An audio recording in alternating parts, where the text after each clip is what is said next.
Whenever you talk about failure in ministry, you have to realize that there are a lot of things that could lead to failure, but essentially two things would be at the top of the list. One is sin. Sin is going to lead to failure. And I'm not talking so much even about behavioral sin. I'm talking about sin on the inside. You know, we have to deal with the heart. That is the issue. Sin, writes James, is conceived in the heart, and it comes out of the heart, and it leads to death. When you see somebody fail in the ministry because of sin, that isn't the beginning. That is the end of a long history of losing the spiritual battle on the inside. That is why it's so critical for people in ministry to guard their conscience. Your conscience as a believer is the mechanism God has given you to excuse you when you're doing the right thing or accuse you when you're doing the wrong thing.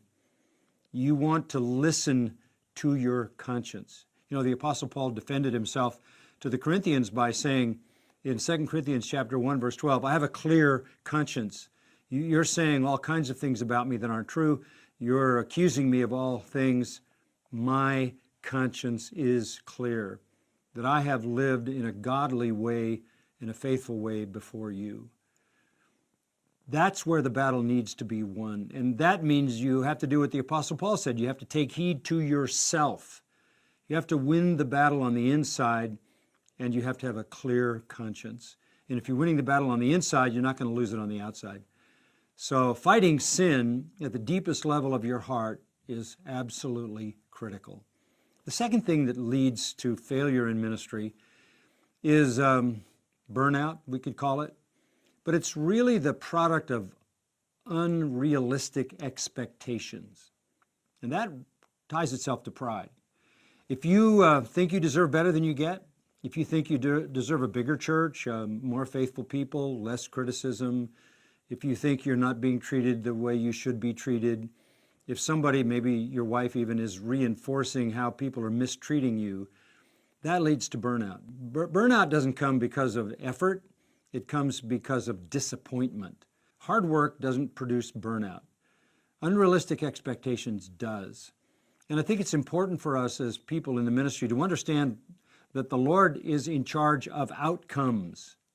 And even in the case of the Apostle Paul, the Lord allowed false teachers to go into the church at Corinth and tear up that church. It was a thorn in Paul's flesh. He prayed 3 times that the Lord would remove those false teachers, and the Lord said no, because when you're weak, you're strong. Imagine that. The Lord allowed difficulty in that church to make Paul strong. And he went even further than that. He said, because of the many revelations you have received, to humble you, the Lord has sent this thorn in the flesh. The Lord uses adversity and difficulty to humble us.